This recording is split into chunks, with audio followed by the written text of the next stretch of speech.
ಪರಾಶಕ್ತಿ ಅಮ್ಮನ ಶಕ್ತಿಪೀಠ ದೇವಸ್ಥಾನ 72 ಅಡಿ ಎತ್ತರದ ರಥೋತ್ಸವಕ್ಕೆ ಚಾಲನೆ.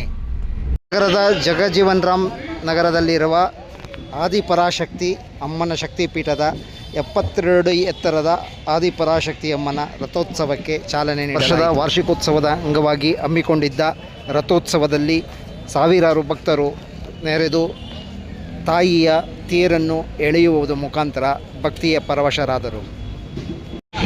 ದೇವಸ್ಥಾನದ ಧರ್ಮಾಧಿಕಾರಿ ನಾರಾಯಣಪ್ಪನವರ ನೇತೃತ್ವದಲ್ಲಿ ವಿಧಿವತ್ತಾಗಿ ನಡೆದ ಜಾತ್ರೋತ್ಸವದಲ್ಲಿ ನೆರೆಯ ರಾಜ್ಯಗಳಾದ ಆಂಧ್ರ ಪ್ರದೇಶ, ತೆಲಂಗಾಣ, ತಮಿಳುನಾಡು, ಕೇರಳದಿಂದ ಬಂದಿದ್ದ ವಿವಿಧ ಧಾರ್ಮಿಕ ಜನಪದ ಮೇಳಗಳು ಜನರನ್ನು ರಂಜಿಸಿದವು. ಇದೇ ಸಂದರ್ಭದಲ್ಲಿ ನೂರಾರು ಜನರು ದೇವಿಯ ತೇರನ್ನು ಎಳೆದು ಬದುಕಿನ ಸಾರ್ಥಕತೆಯನ್ನು ಪಡೆದುಕೊಂಡರು.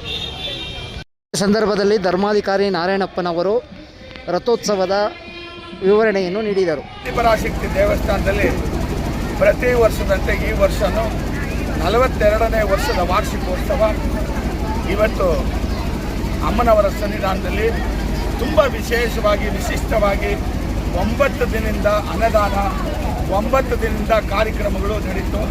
ಇವತ್ತು ಕೊನೆಯ ದಿನ ರಥೋತ್ಸವ. ಈ 63 ಅಡಿ ರಥೋತ್ಸವ ಬೆಂಗಳೂರು ನಗರದ ಒಳಗಡೆ ಯಾರು ಮಾಡೋಕ್ಕಾಗಲ್ಲ, ಯಾಕೆ ತುಂಬ ಕಷ್ಟ ಇದೆ. ಆದ್ರೇನು ನಾವು ರಿಕ್ವೆಸ್ಟ್ 35 ವರ್ಷದಿಂದ ನಾವು ಮಾಡ್ತಾ ಇರೋದಕ್ಕೋಸ್ಕರಾಗಿ ನಮಗೊಂದು ಸ್ವಲ್ಪ ಪರ್ಮಿಷನ್ ಕೊಡುವಂಥ ಸಂದರ್ಭ ಇದೆ. ಆದ ಕಾರಣ ಇವತ್ತಿನ ದಿನ ಅಮ್ಮನವರ ರಥೋತ್ಸವ ಇದೆ. ಕೇರಳದಿಂದ ನೋಡಿ ನೀವೆಲ್ಲ ನೋಡ್ತಾ ಇದ್ದೀರಾ, ಒಂದು ಇದು ಬಂದಿದೆ. ತಮಿಳುನಾಡಿಂದ ಮೇಳತಾಳಗಳು ಬಂದಿದೆ. ಆಂಧ್ರದಿಂದ ಒಂದು ಕಲೆ ಎಲ್ಲ ಬಂದಿದೆ. ಕರ್ನಾಟಕದಿಂದ ನಾದಸ್ವರಗಳಿದೆ. ಈ ಥರ ಎಲ್ಲ ಕಾರ್ಯಕ್ರಮವನ್ನು ಈ ರಥೋತ್ಸವದಲ್ಲಿ ಮಾಡ್ತೀವಿ. ಈ ರಥೋತ್ಸವ ಈ ನಮ್ಮ ಭಕ್ತಾದಿಗಳು, ನಮ್ಮ ಭೀಮಾನಗರ, ಆನಂದಪುರ, ಸುಧಾಮನಗರದಲ್ಲಿರುವಂಥ ಎಲ್ಲ ಭಕ್ತಾದಿಗಳು ಸೇರಿ ಈ ಕಾರ್ಯಕ್ರಮನ ನಡೆಸಿಕೊಡ್ತಾ ಇದ್ದಾರೆ. ನಮ್ಮ ದೇವಸ್ಥಾನದ ಭಕ್ತರುಗಳು, ನಮ್ಮ ದೇವಸ್ಥಾನದ ಸೇವಾಕರ್ತರುಗಳು, ನಮ್ಮ ದೇವಸ್ಥಾನದಲ್ಲಿ ಇರುವಂಥ ವಾಲಂಟಿಯರ್ಸ್ಗಳಿಂದಲೇ ಈ ಕಾರ್ಯಕ್ರಮ ನಡೀತದೆ. ಯಾಕಂದರೆ ಈ ವಯಸ್ಸಾಗೋದು 70 ವಯಸ್ಸು. ಇದಕ್ಕೆ ಮೇಲೆ ನಾವು ಮಾಡೋಂಥ ಶಕ್ತಿ ಇಲ್ಲ. ಆದ್ರೇನು ನಮ್ಮ ಮಕ್ಕಳು, ನಮ್ಮ ಮೊಮ್ಮಕ್ಕಳು, ನಮ್ಮ ಹೆಣ್ಣು ಮಕ್ಕಳುಗಳು ಮತ್ತು ನಮ್ಮ ದೇವಸ್ಥಾನದಲ್ಲಿ ಎಲ್ಲ ಸೇವಾಕರ್ತರು ಸೇರಿ ಈ ಕಾರ್ಯಕ್ರಮ ಮಾಡ್ತಾ ಇದ್ದಾರೆ. ಅವ್ರಿಗೆ ಅವ್ರ ಕುಟುಂಬದವ್ರಿಗೆಲ್ಲ ಆರೋಗ್ಯ ಐಶ್ವರ್ಯ ಕೊಡಲಿ. ಈ ಮಾಧ್ಯಮ ನೋಡಿದಂಥ ಎಲ್ಲ ಪ್ರೇಕ್ಷಕರು ಬಂದು ಆದಿಪರಾಶಕ್ತಿ ಆಶೀರ್ವಾದ ತಗೊಳ್ಳಿ. ಯಾಕಂದರೆ 42 ಅನ್ನೋದು ತುಂಬ ವಿಶೇಷ. 42 ಅನ್ನೋದು 6 ಬಂದರೆ ಸಿದ್ಧಿ ಮಾಡಿದ್ರ ಅಂದರೆ ಅಮ್ಮನ ದೇವಸ್ಥಾನದಲ್ಲಿ ಯಾರು ಏನು ಬೇಡ್ಕೊಂತಿರೋ ಅದು ನೆರವೇರುತ್ತೆ ಅಂತ ಆದಿಪರಾಶಕ್ತಿ ದೈವವಾಣಿಯಲ್ಲಿ ಹೇಳಿದೆ.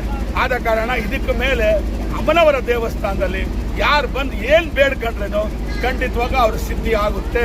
ಆದ ಕಾರಣ ಎಲ್ಲರೂ ಬನ್ನಿ, ಅಮ್ಮನವರ ಆಶೀರ್ವಾದ ಪಡೀರಿ. 42ನೇ ವಿಶೇಷ ಕಾರ್ಯಕ್ರಮಕ್ಕೆ ಯಾರ್ಯಾರು ಬಂದಿದ್ರು? ನೆನ್ನೆ ಮಠಾಧಿಪತಿಗಳು ನಮ್ಮ ಇಂಜನಗಿರಿ ಬಾಲಗಂಗಾಧರ ಸ್ವಾಮೀಜಿಯವರು ಚಿಕ್ಕವರು ಮಠಾಧಿಪತಿಗಳು ಬಂದಿದ್ರು. ಇಂಜಿನಗಿರಿ ನಿರ್ಮಲಾನಂದ ಸ್ವಾಮೀಜಿಗಳು ಬಂದಿದ್ರು. ಆಮೇಲೆ ಬೇಲಿ ಮಠದ ಸ್ವಾಮೀಜಿಗಳು ಬಂದಿದ್ರು. ವಿಭೂತಿಪುರ ಮಹಾ ಸಂಸ್ಥಾನದ ಬಂದಿದ್ರು. ಈಗ ಆನೇಕಲ್ಲಿಂದ ಸ್ವಾಮೀಜಿ ಬರ್ತಾ ಇದ್ದಾರೆ. ಮುಖ್ಯವಾದ ಗಣತಿಗೆಲ್ಲ ತುಂಬಾ ಜನ ಬಂದು ಹೋದ್ರು. ಯಾಕೆಂದ್ರೆ ಅವ್ರ ಹೆಸರುಗಳೆಲ್ಲ ನಮಗೆ ಗೊತ್ತಾಗ್ತಾ ಇಲ್ಲ. ಎಲ್ಲರೂ ಬರ್ತಾರೆ, ಎಲ್ಲರೂ ಹೋಗ್ತಾರೆ. ಯಾರು ನಮಗೆ ಮುಖ್ಯ ಅಲ್ಲ. ಮುಖ್ಯವಾಗಿ ಬೇಕಾದ್ರೆ ಗುರುಗಳ ದರ್ಶನ, ಗುರುಗಳ ಆಶೀರ್ವಾದ. ಗುರು ಆಶೀರ್ವಾದ ಇದ್ರೆ ಎಲ್ಲ ಕಾರ್ಯ ಸಿದ್ಧಿ ಆಗುತ್ತೆ. ಆದ ಕಾರಣ ನಾವು ಗುರುಗಳಿಗೆ ತುಂಬಾ ಮುಖ್ಯತ್ವ ಕೊಡುವಂತ ಸ್ಥಳ ಅಂದ್ರೆ ಆದಿಪರಾಶಕ್ತಿ. ಯಾಕೆಂದ್ರೆ ಮೇಲ್ಮರವತ್ತೂರು ಅಡಿಗಳಾರ್, ಗಂಗಾರ ಅಡಿಗಳಾರ್ ಅವರು ನಮ್ಮನ್ನ ಯುವಕರ ಅಧ್ಯಕ್ಷರು ಮಾಡಿದ್ರು 40 ವರ್ಷಕ್ಕೆ ಮೊದಲು. ಅವತ್ತಿಂದ ಇವತ್ತವರೆಗೂ ಕಾರ್ಯಕ್ರಮಗಳನ್ನ ನಾವು ಯಶಸ್ವಿಯಾಗಿ ಮಾಡ್ಕೊಂಡ್ಬರೋ ಕಾರಣ ಗುರು ಆಶೀರ್ವಾದ. ಇವತ್ತೆಲ್ಲಾ ಗುರುಗಳು, ಎಲ್ಲಾ ಸ್ವಾಮೀಜಿಗಳು ಬಂದು ನಮ್ಮ ಸನ್ನಿಧಾನದಲ್ಲಿ ಬಂದು ಹೋಗ್ತಾ ಇದ್ದಾರೆ. ಈ ತರ ಸ್ವಾಮೀಜಿಗಳು ಇಲ್ಲ ಅನ್ನೋದಿಲ್ಲ. ಪೇಜಾವರ ಸ್ವಾಮೀಜಿಗಳು ಬಂದಿದ್ದಾರೆ, ಹೊರನಾಡು ಅನ್ನಪೂರ್ಣೇಶ್ವರಿ ಸ್ವಾಮೀಜಿಗಳು ಬಂದಿದ್ದಾರೆ, ಮತ್ತೆ Ravishankar art of living Ravishankar ಅವರು ಬಂದಿದ್ದಾರೆ, ಮತ್ತೆ ಹೊರನಾಡು ಅನ್ನಪೂರ್ಣೇಶ್ವರಿ ಜೋಶಿ ಅವರು ಬಂದಿದ್ದಾರೆ. ಎಲ್ಲ ಒಂದು ಮಠಾಧಿಪತಿಗಳು ಬಂದು ಈ ಕಾರ್ಯಕ್ರಮಗಳಲ್ಲಿ ಪಾಲ್ಗೊಂಡಿದ್ದಾರೆ. ನಮ್ಮ ದೇವಸ್ಥಾನದ ಅದೇ ಚಿತ್ರನಟರಾದ ರಾಜ್ಕುಮಾರ್ ಬಂದಿದ್ದಾರೆ, ಶಿವರಾಜ್ ಕುಮಾರ್ ಬಂದಿದ್ದಾರೆ, ಮತ್ತೆ ಇನ್ನೂ ಮುಖ್ಯವಾದ ವಿಷ್ಣುವರ್ಧನ್ ಭಾರತಿ ಬಂದಿದ್ದಾರೆ, ಜಯಂತಿ ಅವರು ಬಂದಿದ್ದಾರೆ. ಇವರೆಲ್ಲ ಬಂದು ಅಮ್ಮನವರ ಆಶೀರ್ವಾದ ತಗೊಂಡಿದ್ದಾರೆ. ಎಲ್ಲರೂ ಬನ್ನಿ, ಆ ತಾಯಿ ಆಶೀರ್ವಾದ ಪಡೆಯಿರಿ ಅಂತ ನಾನು ಕೇಳ್ತಾ ಇದ್ದೀನಿ. ಸರ್, ಇತ್ತೀಚೆಗೆಲ್ಲ ಧಾರ್ಮಿಕತೆ ಬಗ್ಗೆ ಈಗ ಇತ್ತೀಚೆಗೆ ನೋಡ್ತಾ ಇದ್ದೀರಿ. ಆ ಧಾರ್ಮಿಕ ದೇವಾಲಯಗಳು ಮತ್ತೊಂದು ಈಗ ಧರ್ಮಸ್ಥಳದ ವಿಚಾರ ತಮ್ಮ ಅಭಿಪ್ರಾಯ? ನಾವು ಹೇಳ್ತಾ ಇರೋದು ಇಷ್ಟೇ, ಏನಂತ ಹೇಳಿದ್ರೆ ಧರ್ಮಕ್ಕೆ ಯಾವತ್ತಿದ್ರೂ ಸೋಲಿಲ್ಲ. ಧರ್ಮ ಮಾಡಿದಂಥವ್ರಿಗೆ ಯಾವತ್ತೂ ಗೆಲುವೇ ಹೊರತು ಸೋಲಿಲ್ಲ.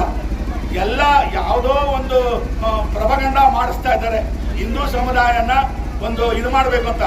ಖಂಡಿತ ಈ ಜನ್ಮದಲ್ಲಿ ಇನ್ನು ಎಷ್ಟೇ ಯುಗ ಬಂದ್ರೇನು ಹಿಂದೂ ಸಮುದಾಯನ ಯಾರಿಂದಲೂ ಯಾವತ್ತೂ ಯಾವಾಗೂ ಅಳಿಸೋಕ್ಕಾಗಲ್ಲ ಅನ್ನೋದು ಇದು ದೃಢವಾದ ಒಂದು ನಂಬಿಕೆ. ಇಷ್ಟೇ ನಾನು ಹೇಳ್ಬೇಕಾದ್ದು, ಬೇರೆ ಏನೂ ಇಲ್ಲ.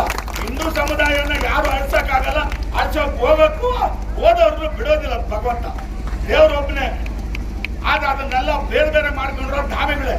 ಆದರೆ ಆ ಭಗವಂತನ ಹಿಂದೂ ಸಮುದಾಯ ಯಾವತ್ತೂ ಯಾವಾಗೂ ಎಲ್ಲಿನೂ ಶಿಖರ ಥರ ಬೆಳೆದಿದ್ರೆ ಅದು ಇಳಿಯಲ್ಲ ಅಂತ ಹೇಳುವಂಥದ್ದು ನನ್ನ ಮನಸಾರ ಹೇಳುವಂಥ ಮಾತು. ಪೊಲೀಸ್ ಸಿಬ್ಬಂದಿ ಮತ್ತೆ ಸಹಾಯ ಮಾಡಿಕೊಟ್ಟಿದ್ದಾರೆ ನಿಮಗೆ ರಥ ಎಳೆಯಕ್ಕೆ ಸ್ವಾಮಿ. ಬೆಸ್ಕಾಂ ಅವರು ಮತ್ತೆ ಪೊಲೀಸ್ ಇಲ್ಲ, ಇಲಾಖೆ ಬೆಸ್ಕಾಂ ಅವರು ನಮಗೆ ಪ್ರತಿ ವರ್ಷ, ಯಾಕಂದ್ರೆ ಇವತ್ತು ನೆನ್ನೆ ಅಂತ ಮಾಡಿದ್ರೆ ಅಂದ್ರೆ ಖಂಡಿತ ಕೊಡ್ತಾ ಇದ್ದಿಲ್ಲ ಅವರು ಈ ಕಾರ್ಯಕ್ರಮಗಳಿಗೆಲ್ಲ. 37 ವರ್ಷದಿಂದ ಇದ್ದೇವೆ ಹೇಳ್ತಾ ಇದ್ರಿ. ಅವಾಗ 108 ಅಡಿ ಇತ್ತು, ಇವಾಗ ನಮಗೆ ಭಯ ಬಂದು ಬರೀ 54 ಅಡಿಗೆ ನಾವು ಇಳಿಸಿದ್ದೀವಿ. ದಯವಿಟ್ಟು ಆದ ಕಾರಣ ಬೆಸ್ಕಾಂ ಅವ್ರು ಬಂದು ಎಲ್ಲ ಕರೆಂಟ್ಗಳೆಲ್ಲ ಕಟ್ ಮಾಡಿರ್ತಾರೆ ಸಂಜೆವರೆಗೂ. ಆ ಸಂಜೆ ಆಗ್ತಾ ಇದ್ದಂಗೆ ತಿರ್ಗಾ ನಾವೇನ್ ಮಾಡ್ತೀವಿ, ಎಲ್ಲ ಕಲೆಕ್ಷನ್ ಅವರೇ ಕೊಟ್ಕೊಂಡ್ ಬಂದ್ಬಿಡ್ತಾರೆ. ಅವ್ರಿಗೂ ಕಾರ್ಪೊರೇಷನ್ ಅವ್ರಿಗೂ ಮತ್ತೆ KEB-ನವ್ರಿಗೂ ಮತ್ತೆ ಕೇಬಲ್ನವ್ರಿಗೂ ಇಲ್ಲಿ ಎಲ್ಲ ಪೊಲೀಸ್ ಆಫೀಸ್ ಪೊಲೀಸ್ನವ್ರಿಗೂ ಎಲ್ಲಾರ್ಗು ನಾವು ಕೃತಜ್ಞತೆ ಸಲ್ಲಿಸ್ತೀವಿ. ವರ್ಷ ಮಾಡಕ್ಕೆ ನಮಗೆ ನಮ್ಮ ಮಕ್ಕಳಿಗೆ ಸಪೋರ್ಟ್ ಮಾಡಿ ಅಂತ ಹೇಳ್ಬಿಟ್ಟು ಒಂದು ಹೆಲ್ಪ್ ಮಾಡಿ ಅಂತ ಹೇಳ್ಬಿಟ್ಟು ಗಜೇಂದ್ರ ಸ್ವಾಮಿ ಅವರು ಈ ಸರಿ ಕರ್ಗ ಹೊತ್ತು ಎಲ್ಲ ಬೀದಿಗಳಲ್ಲಿ ಭಕ್ತರಿಗೆ ಇದಾಯ್ತು. ಈ ಸಲ ನಮ್ಮ ಮಗ 3ನೇ ವರ್ಷ ಕರಗ ಎತ್ತಿದ್ರು, ತುಂಬಾ ವಿಜೃಂಭಣೆಯಾಗಿ ಕರಗ.